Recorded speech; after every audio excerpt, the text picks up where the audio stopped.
તમે બધાએ હૃદય મૂવી જોયું છે ને? એમાં તમને અરુણ અને દર્શનાનું રિલેશન તો યાદ જ હશે, અને તમને યે જવાની હે દીવાનીના અવી અને અદિતિ તો પાક્કું જ યાદ હશે, હે ને? બંને સ્ટોરીઝમાં એક કોમન વાત છે, એ છે રાઈટ પર્સન રોંગ ટાઈમ.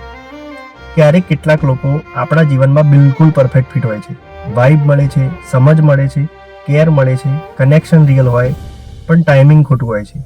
એવું નથી કે એ લોકો રોંગ હોય છે, એવું પણ નથી કે પ્રેમ ઓછો હોય છે, પણ ક્યારેક આપણે અંદરથી તૈયાર નથી હોતા. અરુણ અને દર્શના વચ્ચે પ્રેમ હતો, પણ અરુણને પહેલાં પોતાને સમજવું હતું, પોતાની મિસ્ટેક્સમાંથી શીખવું હતું, પોતાના ઈગોને હીલ કરવો હતો.